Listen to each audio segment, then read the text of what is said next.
Bonsoir mes chères dames, j'espère que vous vous portez bien par la grâce de Dieu.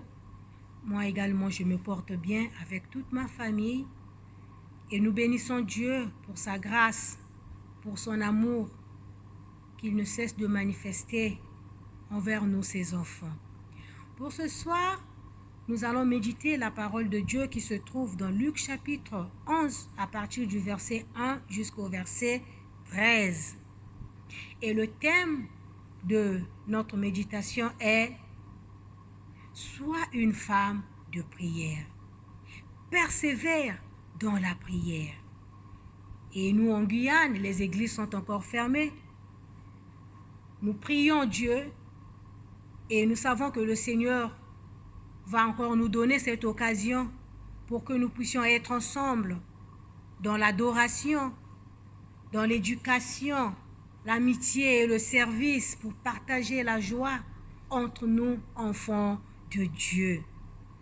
Et surtout, les dames, soyez prudentes, soyez sages, parce que à bientôt nous allons atteindre notre pic et nous sommes en train de rentrer dans une situation critique. Nous devons respecter les mesures barrières, nous devons respecter la distanciation sociale.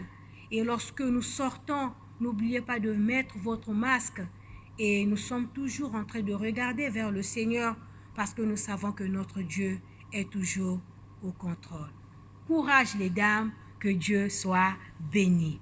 Alors pour ce soir, nous allons lire la parole de Dieu qui se trouve dans Luc chapitre 11 à partir du verset 1 jusqu'au verset 13. Lisons. Jésus priait un jour dans un certain endroit. Quand il eut fini, un de ses disciples lui dit, « Seigneur, enseigne-nous à prier, tout comme Jean l'a enseigné à ses disciples. » Il leur dit, « Quand vous priez, dites, « Notre Père céleste, que la sainteté de ton nom soit respectée, que ton règne vienne, que ta volonté soit faite sur la terre comme au ciel. Donne-nous chaque jour notre pain quotidien. Pardonne-nous nos péchés, car nous aussi, nous pardonnons à toute personne qui nous offense. Et ne nous expose pas à la tentation, mais délivre-nous du mal. » Il leur dit encore, « Supposons que l'un de vous est un ami et qu'il aille le voir au milieu de la nuit pour lui dire, « Mon ami, prête-moi 3 pains, car un de mes amis est arrivé de voyage chez moi et je n'ai rien à lui offrir. » Supposons que, à l'intérieur de sa maison, cet ami lui réponde, « Ne m'ennuie pas, la porte est déjà fermée. Mes enfants et moi sommes au lit. Je ne peux pas me lever pour te donner des pains. Je vous le dis, même s'il ne se lève pas pour les lui donner parce que c'est son ami, il se lèvera à cause de son insistance et lui donnera tout ce dont il a besoin. Et moi je vous dis, demandez et l'on vous donnera. Cherchez et vous trouverez. Frappez et l'on vous ouvrira. En effet, tous ceux qui demandent reçoivent. Celui qui cherche trouve et l'on ouvre à celui qui frappe. Quel père parmi vous donnera une pierre à son fils s'il le lui demande du pain? Ou bien s'il demande un poisson, lui donnera-t-il un serpent au lieu du poisson? Ou bien s'il demande un œuf, lui donnera-t-il un scorpion? Si donc mauvais que vous l'êtes, vous savez donner des bonnes choses à vos enfants, le Père céleste donnera autant plus volontiers le Saint-Esprit à ceux qui le lui demandent. Mes chères dames, la parole que nous venons de lire nous apprend beaucoup de leçons spirituelles. Et comme je vous l'ai dit, le thème de ce soir est « Sois une femme de prière ». Une femme de prière, c'est une guerrière. Une femme de prière, c'est une femme battante. Une femme de prière, c'est une femme qui a de la foi. Une femme de prière, c'est une femme qui persévère. Une femme de prière, c'est une femme qui est obéissante. Une femme de prière, c'est une femme qui est humble. Si tu n'es pas humble, tu n'es pas obéissante, tu n'as pas la persévérance, tu n'as pas la foi, c'est difficile d'être une femme de prière. Pour être une guerrière, nous sommes des soldats, nous sommes en guerre. Et pour être une guerrière, nous devons avoir ces qualités. Alors Jésus-Christ, il était en train de prier lorsque le disciple est venu le voir au verset 1. Le disciple lui a dit, enseigne-nous à prier. Enseigne-nous comment prier. Jésus-Christ, il a commencé à enseigner ses disciples. Mais lorsqu'il a commencé, il a dit, quand vous priez, dites, notre Père qui est aux cieux, que ton nom soit sanctifié, que ton règne vienne, que ta volonté soit faite sur la terre comme dans le ciel. Jésus-Christ a montré aux disciples que seul le nom de Jésus-Christ doit être glorifié. Il a montré la sainteté du Père. Et il a montré que seule la volonté de Dieu doit se faire dans ce monde, dans le ciel comme sur la terre. Seule la volonté de Dieu et le règne de Dieu doit exister dans ce monde. Deuxièmement, Jésus-Christ apprend aux disciples qui doivent parler de leurs besoins physiques et besoins spirituels à leur Père. Donne-nous notre pain de ce jour. La parole de Dieu nous dit dans Matthieu chapitre 4 que l'homme ne vivra pas de pain seulement, mais il vivra aussi de la parole de Dieu. De même que nous nourrissons notre physique, notre corps physique, nous devrons aussi nourrir notre âme. Notre âme. Et lorsque nous prions, donne-nous chaque jour le pain quotidien, nous devons demander au Seigneur, non pas seulement le pain qui nourrit notre corps physique, mais nous devons aussi demander le pain spirituel. C'est la parole de Dieu, que Dieu nous donne la soif, que Dieu nous donne la révélation de sa parole pour comprendre sa parole. De même que nous nourrissons notre corps physique, nous devons aussi nourrir notre âme chaque jour de notre vie. Alors, mes chères dames, Jésus-Christ apprend aux disciples que nous devons avoir une bonne relation avec notre Père et avec nos semblables. Pardonne-nous comme nous pardonnons à ceux qui nous ont offensés. Lorsque nous péchons, nous devons reconnaître notre péché, nous devons regretter notre péché, nous devons nous repentir. Et lorsque nos semblables aussi nous offensent, nous devons pardonner à nos semblables. Être en bon terme avec notre Dieu et avec nos semblables. Et Jésus-Christ apprend aussi aux disciples la protection. Parce que le monde dans lequel nous sommes en train de vivre, c'est un monde rempli de beaucoup de choses. Il y a une guerre entre la lumière et les ténèbres. Les ténèbres nous entourent. Les ténèbres veulent envahir les enfants de Dieu. Mais si nous sommes protégés par Dieu, les ténèbres ne pourront pas. Parce que quand la lumière vient, les ténèbres doivent s'enfuir. Et Jésus-Christ nous demande de demander au Seigneur la protection divine contre le malin et contre la tentation. La tentation est là. La tentation n'est pas un péché. Mais lorsque nous tombons en tentation, c'est en ce moment-là que nous péchons. Et Jésus-Christ nous dit, garde-nous du malin. Ne nous expose pas à la tentation. Nous devrons avoir la protection de Dieu pour que nous ne puissions pas tomber dans la tentation. Nous devons avoir la protection de Dieu pour que nous ne puissions pas être envahis par des choses ténébreuses ou bien être atteints par le diable.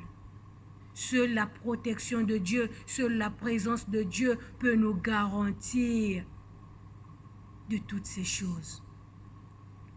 À partir du verset 5, Jésus-Christ nous parle d'un homme, d'une illustration, d'une très belle histoire qui nous apprend l'humilité, qui nous apprend vraiment que nous devons avoir la foi et de la persévérance dont je viens de vous parler, mes chères dames. Il dit à ses disciples, lorsqu'il était en train de leur enseigner sur la prière, il a dit, à supposant que l'un de vous est un ami, qu'il aille le trouver au milieu de la nuit, parce qu'il a reçu un étranger chez lui, il n'a rien à la maison. Il dit que je veux aller voir Pierre, parce que je sais que chez Pierre, ou bien chez Paul, ou bien chez Jean, j'aurai toujours tout ce dont j'ai besoin. Et le monsieur, il a reçu un étranger chez lui. Mais lorsqu'il a reçu un étranger chez lui, il n'avait rien à la maison. Il se dit que je veux aller voir mon ami pour qu'il puisse me prêter 3 pains, parce que le monsieur qui est venu chez moi ne peut pas dormir affamé. Et nous savons que lorsque quelqu'un voyage, peut-être qu'il avait marché à pied, peut-être qu'il avait pris l'avion. Bon, nous pouvons parler de notre situation. Peut-être que la personne a pris une pirogue, ou bien la personne a pris un véhicule, ou bien la personne avait pris un avion. Mais lorsque la personne vient chez toi, tu dois toujours lui offrir quelque chose. Et nous voyons que le monsieur était surpris, il n'était pas avisé. Parce que s'il était avisé, il allait préparer quelque chose pour recevoir l'étranger qui venait chez lui. Il était surpris. Mais bien qu'il était surpris, il n'a pas laissé le monsieur affamé. Il n'a pas dit que bon, mais moi je ne savais pas, hein, voici la chambre, donc tu dors, on verra ça demain matin. Non. Il a dit, non, j'ai reçu un étranger chez moi, je dois aller chercher quelque chose pour lui, parce que chez moi, je n'ai rien. Il a pris la résolution d'aller voir son ami. Il arrive chez son ami, il toque, et il frappe à la porte. On nous dit que l'ami répond, mais l'ami lui dit que ne m'embête pas, ne m'ennuie pas, je suis en train de dormir. Moi et mes enfants, nous sommes déjà au lit, nous sommes en train de dormir. Donc, ce que tu me demandes là pour le moment, je ne peux pas me réveiller pour te le donner. Mais qu'est-ce que le monsieur a fait? Il a dit, s'il te plaît, je n'ai rien à la maison. Je n'ai rien à la maison, je sais qu'il n'y a que toi, parce que tu as du pain chez toi, prête-moi 3 pains. Je te le rendrai. Le monsieur a dit non. Et Jésus-Christ parle à ses disciples pour dire, même si ce monsieur ne voulait pas se réveiller pour lui donner, ne pouvait même pas, mais par rapport à son insistance, par rapport à sa persévérance, le monsieur a fini par se réveiller pour lui donner du pain. Mes chères dames, regardez, voyons d'abord l'attitude de ce monsieur. S'il était orgueilleux, il devait dire, mais quoi? Toi, tu penses qu'il n'y a que toi? Il n'y a que toi qui peux me donner du pain. Mais le monsieur était là. Il s'est humilié, il a insisté, il a frappé, il était là en train de frapper. Il s'est dit au fond de son cœur, c'est ici que j'aurai tout ce dont j'ai besoin pour nourrir mon étranger. Alléluia. Alléluia. Les mots qui m'ont frappé dans cette histoire, je n'ai rien. Ça, c'est la première phrase. Je n'ai rien. Le monsieur vient. La Bible nous dit, lorsque un malheureux crie, l'Éternel entend, mes chères dames. Le monsieur est venu, il a dit à son ami que je n'ai rien. Combien, mes chers amis, mes chères dames, qu'il y a des moments où parfois nous nous sentons, nous n'avons rien. Nous n'avons rien à la maison, nous n'avons rien comme argent, nous n'avons rien comme personne pour nous soutenir, nous n'avons rien.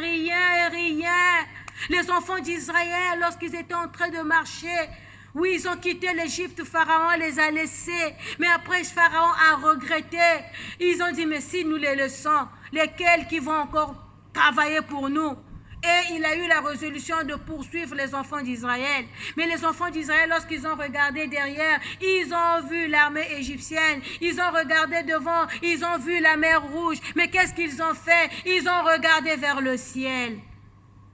Notre Seigneur, il est celui qui fraye un chemin. Ce monsieur n'avait rien. Et il a insisté. Il a insisté, il a persévéré. Mes chères dames, nous devons persévérer dans la prière. La persévérance dans la prière nous donne beaucoup de force pour que nous puissions être attachés avec notre Dieu. Et dans cette histoire, nous voyons que ce monsieur qui était dans la maison représente notre Père, alléluia, qui a tout. Et l'autre monsieur qui était venu frapper représente nous les chrétiens, nous les enfants de Dieu, nous les femmes qui écoutons cette méditation ce soir.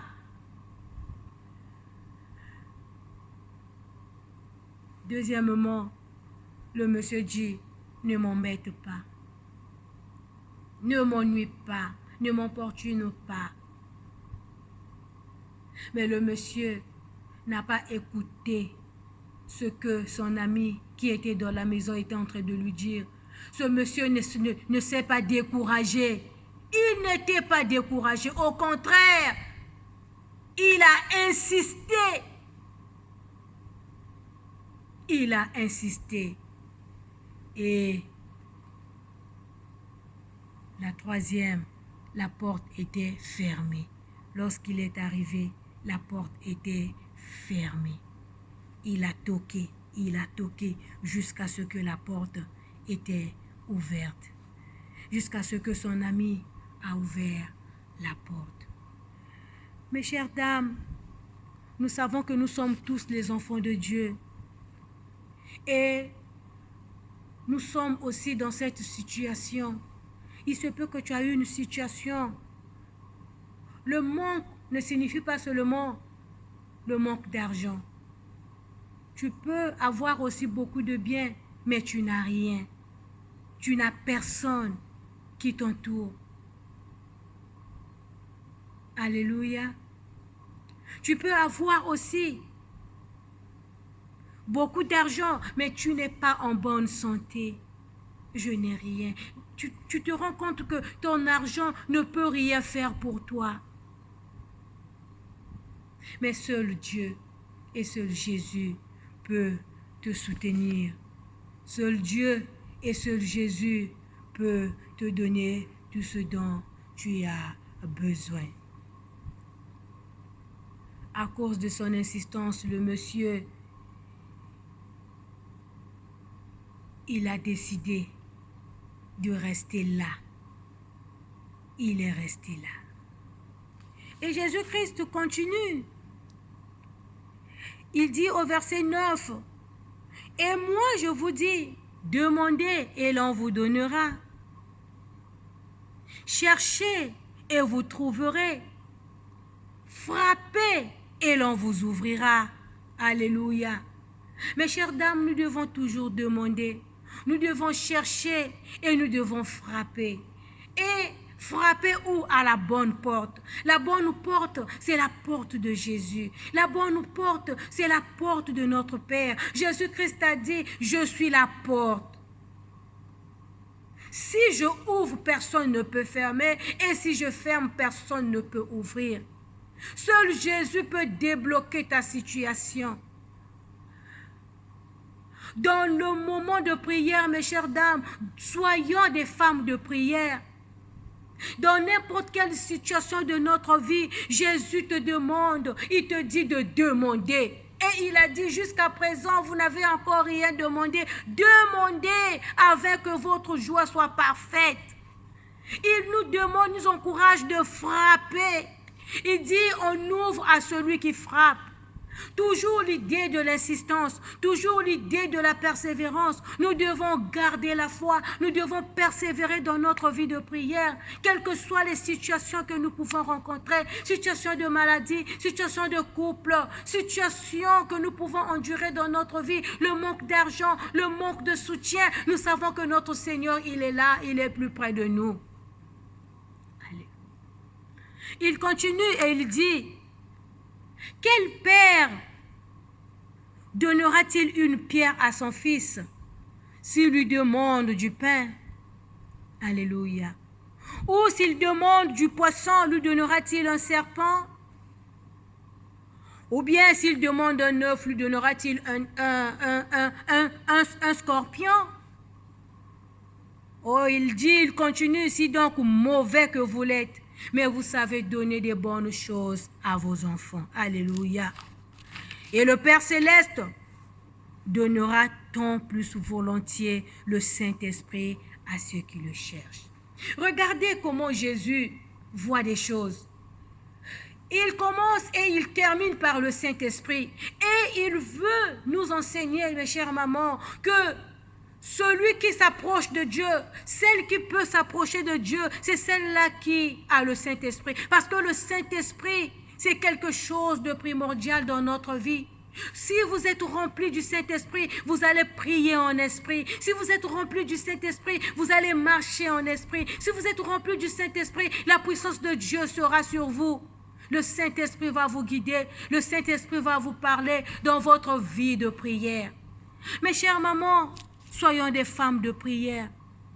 Gardons notre foi pour que le Seigneur soit content de nous. La Bible nous dit la seule chose qui triomphe de ce monde, c'est la foi. La foi. La seule chose qui peut rendre agréable le cœur de Dieu, que le cœur de Dieu soit content, c'est notre foi. Lorsque nous avons la foi, lorsque nous avons la vie de prière, lorsque nous marchons dans la foi, mes chères mamans, le Seigneur est content de nous. Oui, mes frères, mes chères dames, soyons des femmes de prière. Soyons enracinés dans la prière. Vivons dans la prière. Méditons dans la prière. Regardez à Jésus. Ne regardez ni à gauche ni à droite parce que nous sommes les enfants de Dieu. Nous devons reconnaître que nous sommes les citoyens des cieux. Une femme de prière est une citoyenne des cieux. Ton nom est déjà inscrit dans le royaume des cieux. Ton nom est déjà inscrit dans le livre de vie parce que tu as le Saint-Esprit en toi. Tu comptes sur Dieu, tu t'attends à lui. Le Seigneur est content de toi. Ton nom est déjà inscrit. Tu n'as que Dieu dans ton cœur. Tu n'as que Jésus dans ton cœur. Tu es une citoyenne du royaume des cieux. Une femme de prière, c'est une personne qui est cachée en Christ. Il est caché en Dieu. Sa vie est cachée en Dieu. Sa vie est gouvernée par Jésus-Christ. Sa vie est gouvernée par le Père. Une femme de prière n'a pas un esprit de timidité, ni un esprit de timidité, mais une femme de prière, elle a un esprit de force. Une femme de prière, elle a un esprit d'amour. Oh, nous savons que la femme dans la Bible, dans Josué, chapitre 2, on nous parle de Rahab. Rahab la prostituée. Nous connaissons cette femme qui avait reçu les 2 espions que Josué avait envoyés. Alléluia. Et il a reçu les 2 espions. Lorsque les 2 espions sont rentrés dans Jéricho, parce que Jéricho était entouré, on nous dit que les gens étaient déjà menacés. Ils ont dit qu'il y a les Israélites qui sont venus. Ils sont rentrés dans la maison d'une prostituée. Le roi a envoyé des gens pour aller dire à la femme prostituée, à Rahab, de faire sortir ces espions qui étaient venus. Mais qu'est-ce que Rahab a fait, mes chères dames? Rahab, lorsque les hommes sont venus les envoyer, que le roi, les personnes que le roi avait envoyées sont venues pour demander à Rahab de les mettre dehors, peut-être que pour les tuer. Rahab a dit, oui, c'est vrai, ils étaient ici, mais au milieu de la nuit, ils étaient sortis, je ne sais pas. Prenez cette direction, allez-y, peut-être vous allez les retrouver. Alors que les hommes étaient là, Rahab les avait cachés sur le toit. Il a dit, ok, il y a des hommes qui sont venus vous demander, mais moi je sais que vous êtes les serviteurs de Dieu. Et lorsque vous allez revenir, qu'est-ce que vous allez faire de moi? Rahab a demandé, il a pris le courage. Il a dit, souvenez-vous de moi et de ma famille.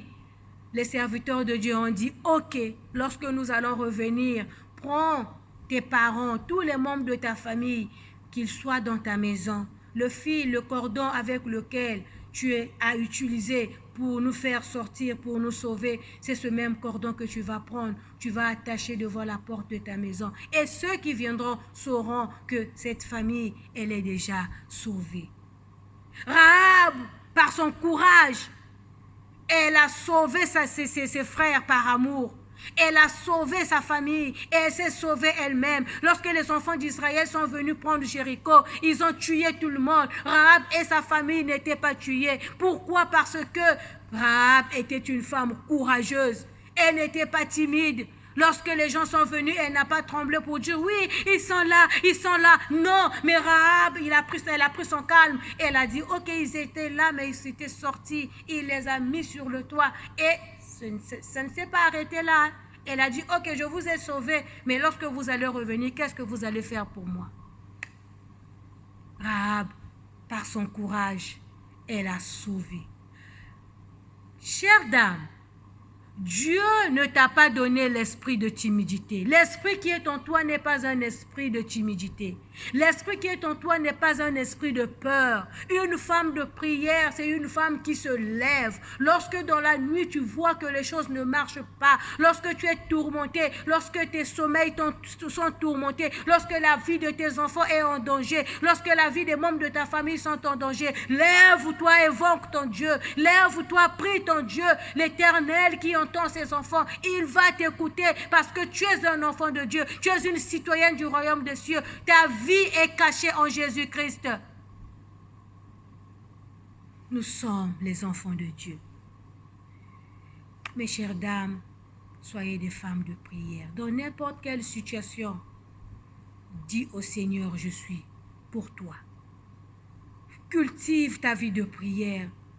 Ne prie pas, ne sois pas légère dans tes prières.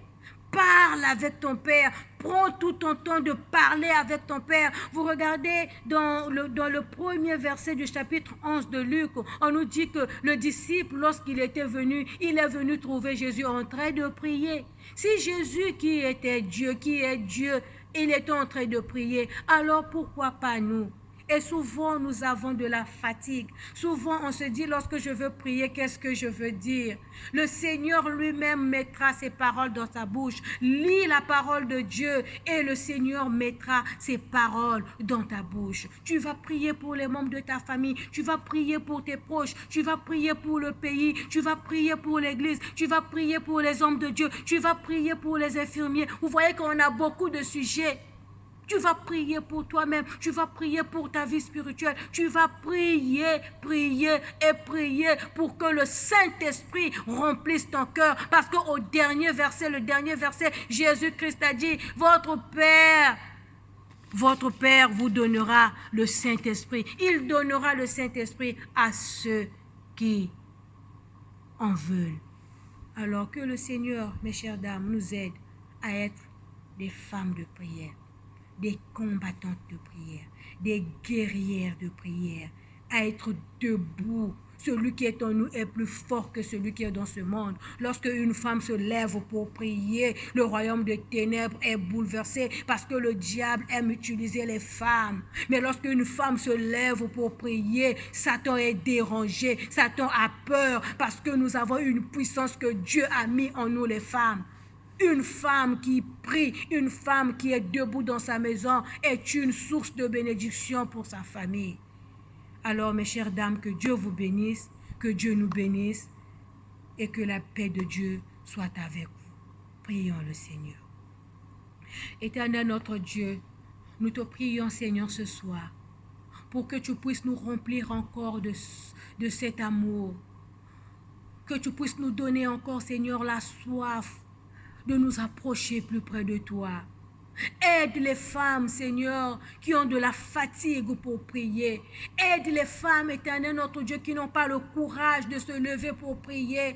Aide les femmes, Seigneur, qui ont, nous pouvons dire, honte de se lever pour prier. Seigneur, l'esprit que tu nous as donné, c'est un esprit de force et d'amour. Tu ne nous as pas donné l'esprit de timidité, Seigneur. Oui, Papa, aide-nous, Seigneur, à nous lever comme Rahab. Aide-nous, Seigneur, à nous lever comme ce monsieur qui était venu. Il a persévéré. Oui, il a eu ce qu'il avait, tout ce dont il avait besoin. Il est retourné à la maison avec ses 3 pains pour aller nourrir l'étranger qui était venu à la maison. Parce que toi, tu donnes à celui qui cherche. Toi, tu donnes à celui qui frappe. Toi, tu ouvres à celui qui frappe. Toi, tu donnes, Seigneur, à tous ceux-là qui persévèrent. Seigneur, donne-nous cet esprit de persévérance. Produis en nous la foi, Seigneur, afin que nos enfants soient sauvés, nos maris soient sauvés, nos familles soient sauvées, ton église soit sauvée, le monde soit sauvé par nous les femmes. Merci, Seigneur, parce que tu es Dieu. Glorifie ton nom, Seigneur. Que toute la gloire te revienne. Bénis-nous, Seigneur, et bénis toutes les femmes. Tu connais les situations, Seigneur, que les femmes endurent. Il y a des situations, Seigneur, des femmes qui ont la foi, qui regardent à toi, Seigneur, notre Dieu. Oui, Papa, écoute leurs prières. Écoute leurs prières, Seigneur, afin que toi seul, tu sois au contrôle de nos vies. Que ta volonté soit faite et que ton règne vienne sur la terre comme au ciel. Au nom de Jésus. Amen. Alors, nous allons reciter notre motto qui se trouve dans le psaume 101, le verset 2b. Je marcherai dans l'intégrité de mon cœur au milieu de ma maison. Mesdames, on garde le contact toujours dans l'esprit de prière parce que la prière, c'est la clé. Bisous.